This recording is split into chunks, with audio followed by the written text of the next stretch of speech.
Sawa, rafiki yangu, mpendwa wangu, ndugu yangu wa kipekee kabisa, ninayekukubali kupita maelezo. Ndugu yangu wa pekee, mimi ni ndugu yako Emmanuel Musa Abdalla Hassan. Nimepata fursa tena ya kuwa mbele yako. Asante, tuko pamoja ndugu yangu, tuko pamoja sana. Hii ni sehemu ya 3 ya hadithi yetu ya mwana mpotevu. Hii ni sehemu ya 3 ya hadithi ya mwana mpotevu. Sehemu ya kwanza tulisema kijana huyu aliomba ulisi kabla mzee hajafa. Akaomba ulisi, akaomba mzigo wake. Mzee akampa. Alipopewa hela akaenda nchi ya mbali. Akatapanya pasi na utaratibu, hela yote ikaisha. Baada ya hela kuisha, kijana yule yuko nchi ya ugeni. Akakutana na mfanyabiashara mmoja, mkulima mmoja, wakulima wenzetu, wakulima vijijini ambao watu wenzetu wa vijijini mitaji yao mara nyingi huwa ufugaji. Akakutana na mkulima mmoja wa kitimoto aka nguruwe. Kijana akaomba kibarua pale, akamwambia dogo, unataka kazi? Nguruwe ushaikulisha? Zama ndani. Akaswekwa kwenye zizi, akaambiwa kata migomba hiyo hapo, kata manyasi, kata magome hayo hapo, walishe nguruwe mpaka wanenepe. Bosi yule alivyokuwa kauzu, mpendwa, hiyo sehemu ya pili.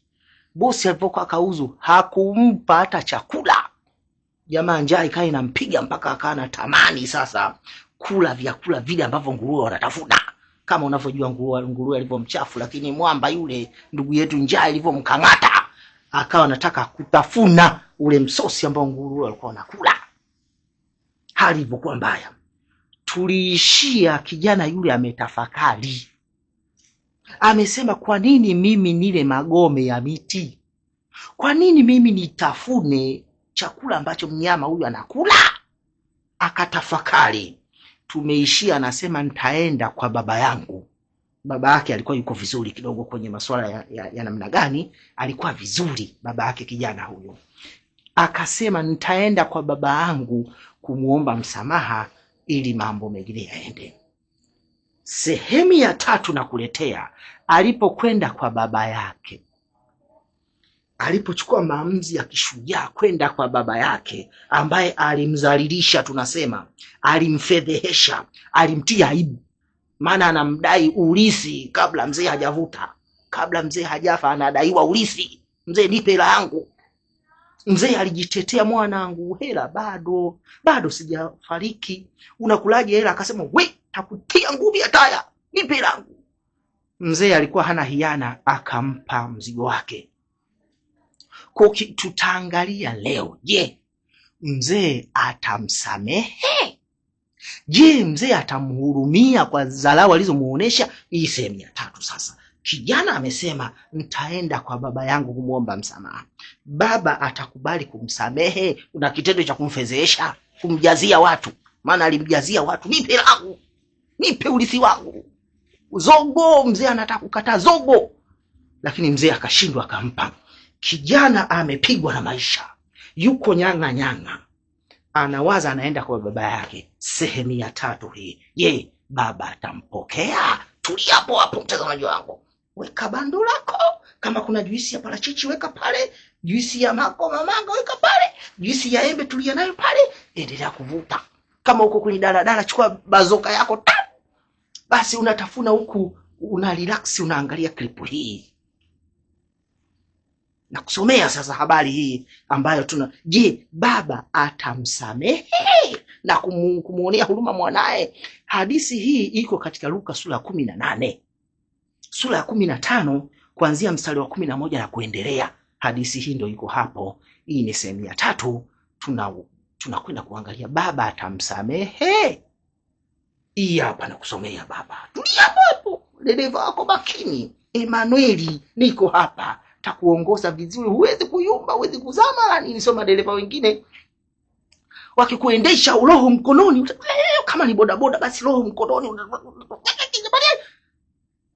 unaomba dua kwamba tufike salama. Lakini dereva wako Emmanuel kwenye kipindi hichi utaenda salama. Utaenda salama kabisa, utafika na utaelewa neno hili. Na kusomea sasa ndugu yangu, Je, baba atamsamehe mwana Nzengo huyu? Tunakwenda kuangalia. Nisikilize kwa makini.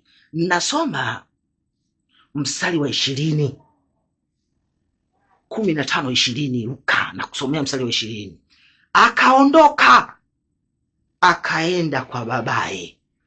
Alipokuwa angali bado mbali, baba yake akamuona, akamuonea huruma, akaenda mbio akamkumbatia.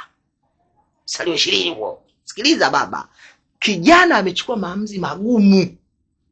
Mimi kweli nimepewa hela yangu ya ulisi, nimeitafuna hela ya ulisi pasi na utaratibu, pasi na kuiendeleza, nimepigwa na maisha.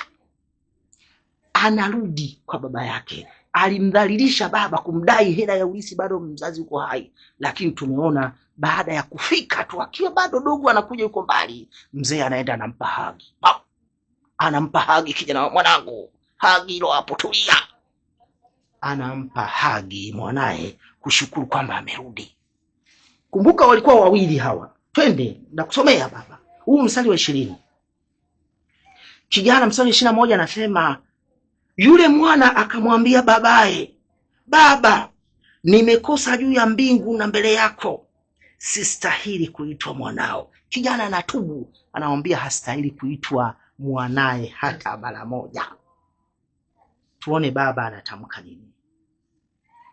Baba hakuwa na maneno mengi. Mstari wa 23 unasema, akawaagiza wafanyakazi wake, mleteni ndama yule aliyenona, mumchinje nasi tule na kufurahia. Akawaagiza wafanyakazi wake walete ndama aliyenona, sio aliyokonda, ndama mnono aletwe, achinjwe, wale kwa kufurahia. Baba anafurahia mwanae amepotezea kabisa issue ya ufezuri ambayo kijana alimfanyia. Sasa tusome mstari wa 26. Tusome mstari wa 25. Ndugu yake anakuja. Biblia inasema hivi, mstari wa 25. Basi yule mwanawe mkubwa alikuwako shambani akilima. Alipokuwa akija nyumbani, alipokaribia nyumbani, akasikia sauti za nyimbo na nderemo. Kaka yake akasikia sauti za nyimbo za na nderemo.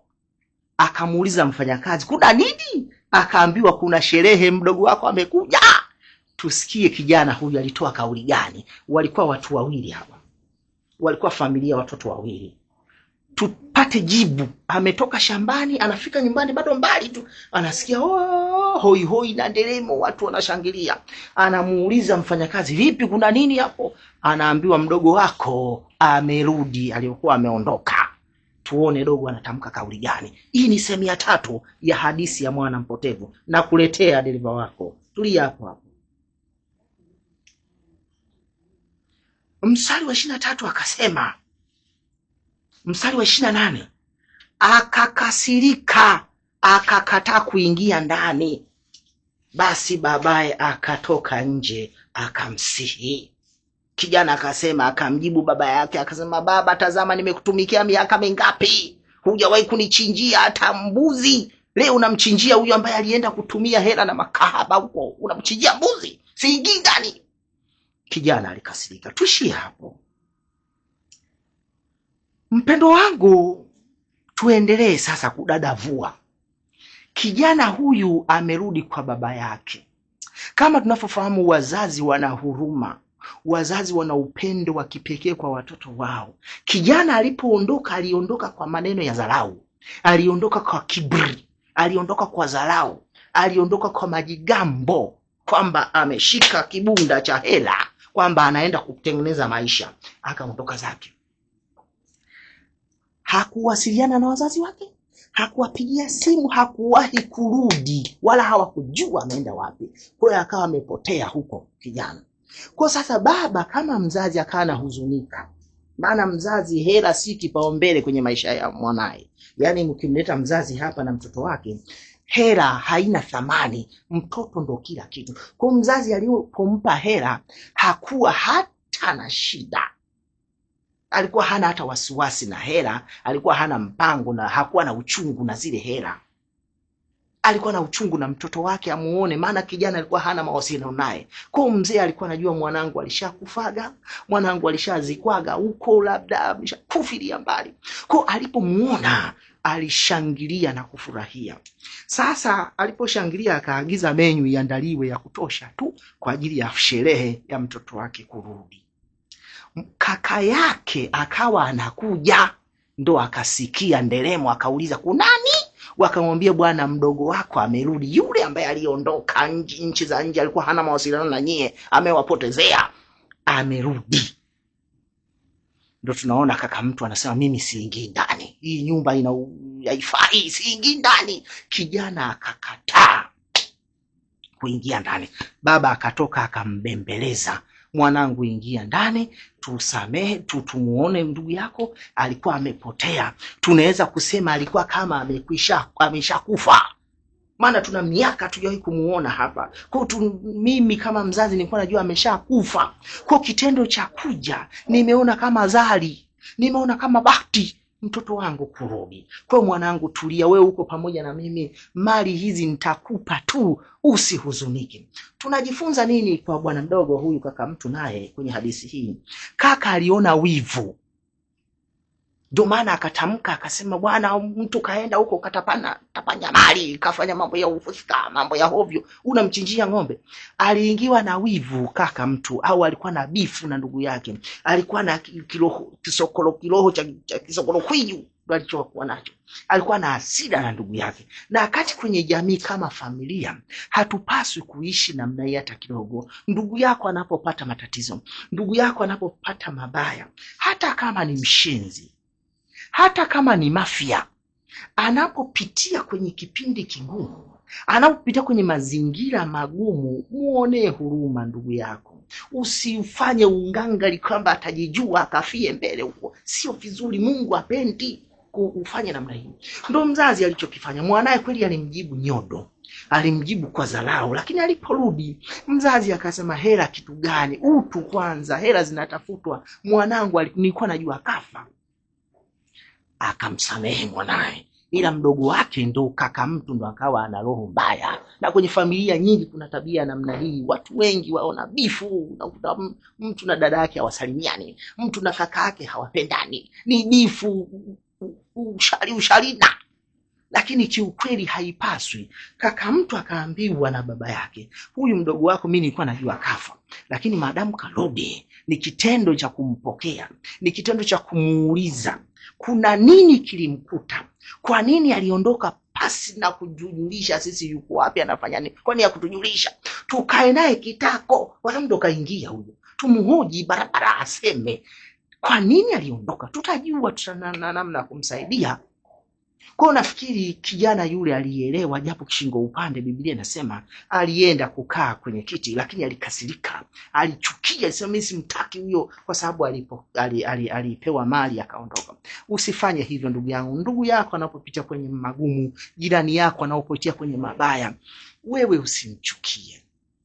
Usishangilie kuanguka kwake mwenzako anapokuwa kaanguka. Muone huruma, mtie moyo kwenye jaribu lile ambalo analipitia. Mungu amekuweka wewe uwe msaada wake, maana wewe ukimtupa ataenda wapi? Kama mwana mpotevu alipokuwa kabananishwa kule, amepewa ajira ya kulisha nguruwe, chakula chenyewe apewi. Sasa niambie, kama mtu chakula hupewi, mshahara unaweza ukapewa? Yaani kama mtu amekuajiri hakupi hata chakula na unafanya kazi ndio nyumbani kwake, hata chakula hakupi, haya niambie mshahara atakupa mtu kama huyo? Kwa ni kiasi cha alikuwa na maisha magumu, kwa ni kiasi cha kumhurumia na kumfundisha.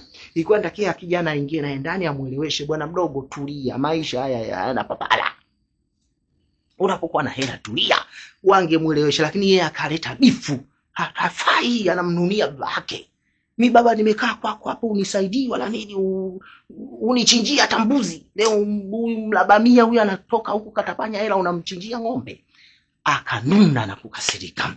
Wewe usifanye hivyo ndugu yangu. Ndugu yako anapokuwa amekukosea, iwe mpendo wako kwenye nyumba za ibada, labda kanisani au sehemu zingine, ndugu yako amekukosea, alikuwa amekengeuka, amekuwa na mambo ya kishenzi, amekuwa muasi, mnywa ugimbi, mambo ya ufuska, mambo mabaya anayaishi.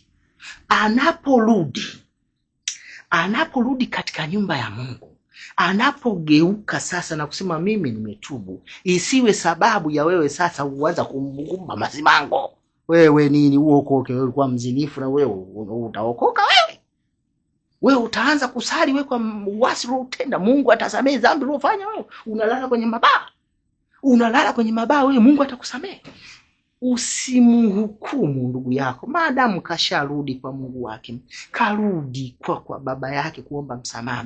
Wewe kama mfuasi mwenzake, wewe kama msafiri pamoja kwenye nyumba ya ibada, usimsimange. Wewe unaenda safari moja kwenda mbinguni na yeye, isiwe sababu ya kumsimanga. Maadamu kashajirudi, ametubu, ameomba msamaha, amerudi kwenye nyumba ya Mungu, wewe sasa kama msharika mwenzako usisimame kumsimanga. Maana ndo maana ya andiko hili kwamba mtu anaporudi ametubu, hatupaswi kuangalia alikuwa na mabaya gani, hatupaswi kuangalia alikuwa na uovu gani. Mungu maadamu yeye Mungu amemsamehe, yani baba mzazi yule amesimama kama Mungu. Mungu anapomsamehe mtoto wake, Mungu anapomhurumia mja wake ambaye katubu, kajigundua alikuwa anafanya mambo ya kishenzi, mambo ya ovyo, mambo ya fedhuli, amejitambua, katubu, ametubu, amekuwa mnyenyekevu, amenyenyekea. Mungu anapomsamehe, sisi wananzengo wa pembeni tusishikilie kidedea kuanza kumnanga yule mtu ambaye karudi kwenye zizi, mtu ambaye karudi zizini kwa Mungu ambaye nimekosa nisamehewe. Tusianze tena kumkumbusha, bwana wewe ulikuwa mzinifu, wewe ulikuwa mwizi, ulikuwa jambazi, ulikuwa unaua, ulikuwa tuanze kumnanga tena. Hapana, sisi sio kazi yetu. Maadamu Mungu kamsamehe, Mungu kamweka huru, sisi ni kumsapoti tu. Baba, umefanya vizuri mwana kwetu kurudi kwenye nyumba ya Mola. Umefanya vizuri kutubu, umefanya vizuri kumwambia Mungu akuhurumie, maana ulikuwa unanyonya ugimbi baya mno, unapiga ulanzi, unalala kwenye mabaa. Wewe kama mambo ya ufisika ulikuwa mfusika baya mno, lakini maadamu umeacha, ndugu yangu, hongera kwako, big up kwako. Tena kama kuna hela hapo unamchukulia kinywaji cha baridi, kunywa juice ya parachichi. Wewe umefanya maamuzi ya kishujaa, umefanya maamuzi ya kishujaa kurudi, kuachana na maisha yale ya kifidhuli ulokuwa unaishi. Kwa hiyo tunamtia moyo mwenzetu, tunafarijiana wenyewe kwa wenyewe, lakini sio ushike uanze kumhukumu kwamba wewe mzambi, wewe ni mshenzi, huwezi kusamehewa kwa maasi ulokuwa nayo. Hapana, sisi tuliobaki ambao tupo tunapaswa kumtia moyo mwenzetu anapokuwa kapitia kwenye mazingira mbalimbali magumu. Anapojirudi, anapokaa vizuri, tumtie moyo na kumfariji. Tusisimame kumnanga kama kijana yule alipoanza kumnanga mdogo wake. Baba, unamsamehe nini? Unamsamehe mtu umempa hela, kaenda kufanyia mambo ya ugoni, kaenda kufanyia mambo ya wizi huko, amefanya mambo mabaya, anarudi tena wewe unamchinjia ng'ombe. Mambo gani hayo? Kwa sisi tusifanye hivyo. Kwa hiyo mtu anaporudi, Mungu anapomsamehe, maana Biblia inasema mtu akiwa na kondoti, alitoa mfano, mtu alikuwa na kondoo 99. Kondoo mmoja anapopotea, alikuwa na kondoo 100. Kondoo mmoja anapopotea, wale 99 huwa hawana thamani kabisa. Mchungaji anahuzunika, mchunga kondoo wangu mmoja simuone. Yani anaweza akachukua wale akawaacha jangwani, akamwacha mtu mmoja, bwana waangalie hao 3 au 4 wote wakaondoka. Yani kama walikuwa wachungaji wako 4 5 wanachunga kwa pamoja, wanawaacha wale kondoo 99 pale, wanaondoka watu 4 kwenda kumtafuta huyo mmoja. Kumbuka wameacha kundi la kondoo 99. Kwa ndivyo ilivyo, wanaona wale hawana thamani. Ndivyo Mungu wetu alivyo. Mtu anapotubu, mtu anaposema nisamehe, Mungu anapomkija mtu alikuwa kapotea, kaacha njia iliyo haki, anapojinyenyekesha, Mungu anampokea, anasema asante mwanangu, big up kwako, hongera kwa kurudi kijana wangu, umefanya maamuzi mazuri, njoo. Malaika wanashangilia, wanafurahia, wanasema asante kwa kurudi, kuliko mtu apotee. Kuna sisi kama malaika wanashangilia, kama Mungu anashangilia kwa mtoto wake ambaye alikuwa kapotea karudi, sisi akina nani tuanze kumnanga na kumsema? Usifanye hivyo mpenda wangu. kama uko kwenye nyumba ya ibada, mtu anaporudi alikuwa akapotea alikuwa kaacha kagaili kuabudu, karudi, tusimsimange wala kumfanya nini, tumtie moyo, tumfariji, tumtie moyo, tumuombee, tumsaidie, basi ili tuendelee tu. Maana watu wa Swahili wanasema kujikwaa sio kuanguka. Mtu kama kajikwaa akisimama, tunatiana moyo, tunafarijiana, tunasonga mbele. Mungu wetu si Mungu wa kisasi. Mungu anasamehe na kusahau. Alimsamehe mwana mpotevu.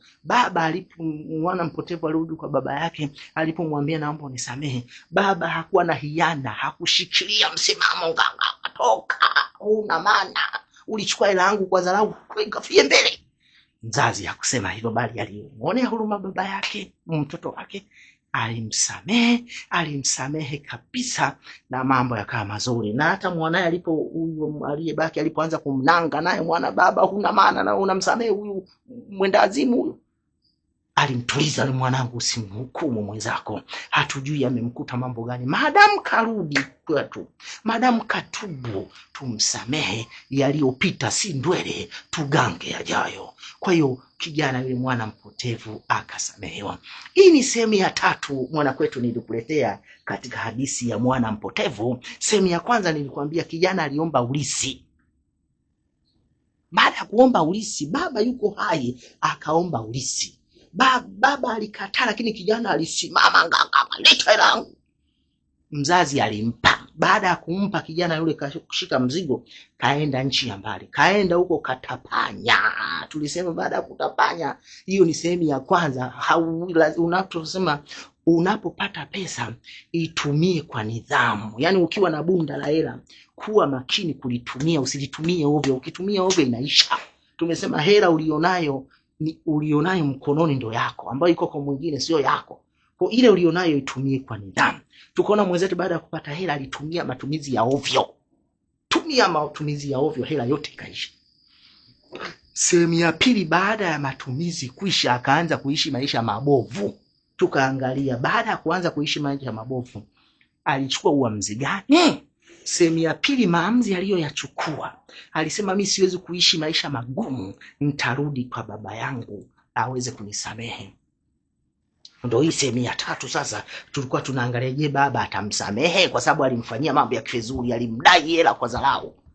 Kapigwa kuna maisha anakuja hapa. Tunaona sehemu ya 3, baba anamsamehe, anamuonea huruma mtoto wake. Ndivyo tunasema Mungu wetu ndo alivyo, na sisi anatusamehe. Kwa mtu kama kakosea, ametenda ubaya, Mungu anamsamehe kabisa. Kama Mungu akimsamehe mtu aliyekosea, sisi wananzengo tuliobaki wa pembeni tusiwe kilongola wa kuanza kumsonta maneno mwenzetu ambaye karejea kwamba wewe huyu mzinifu, wewe muovu sana, wewe huwezi kusamehewa, wewe ulikuwa na mambo mabaya kabisa, ni hustahili, kwanza utoke mtaani hapa, utoke kwenye kanisa letu, utoke kwenye eneo letu. Hupaswi kusema hivyo. Mungu kamsamehe, sisi akina nani tushikilie kidedea kumnanga mwenzetu. Mpendo wangu, hii ilikuwa na habari ya mwana mpotevu. Tulijifunza leo vizuri kabisa sehemu ya kwanza, ya pili na ya 3. Kwa tumeangalia hivyo kwamba unapokosea lazima utubu, Mungu anakusamehe. Sisi tulio pembeni hatupaswi kumnanga mwenzetu ambaye amerudi zizini. Mungu akubariki sana mpendo wangu. Nilikuwa dereva wako makini, machachari kabisa, ambaye nimekuongozea kipindi hichi, nimekuletea hadithi hii mwanzo mpaka mwisho. Tukutane kipindi kingine katika episode zingine zinazokuja, episode nzuri, safi, murwa, zenye hadithi safi. Nasema hadithi hizi nitakuwa nakuletea hadithi safi ambazo unaweza ukaangalia na familia yako mmekaa. Yani vipindi hivi unaangalia na mtoto wako, watoto wa kike wa kiume unaangalia nao, wala hufichi simu. Lakini kuna vipindi vingine vina ukakasi, yani unaangalia huku unajificha kwa sababu havitizamiki, vina mambo ya hovyo. Nikushauri uchague kipindi hichi, subscribe kwenye ukurasa wetu wa Shuleni Kwetu TV, ubofye pale kengele inalia unakuwa tayari umejiungamanisha. Kwa nikiweka video tayari unapewa ripoti kwamba shuleni kwetu wameweka kipindi. Unaweka bando lako pale ukiwa umerelax, umekaa na soda yako ya baridi, kinywaji unakunywa, unabofya, unaangalia na unajifunza mambo mazuri. Tukutane wakati mwingine. Mungu akubariki sana. Ni dereva wako makini kabisa, Emmanuel Musa Abdal Hassan. Tukutane wakati mwingine. Amen.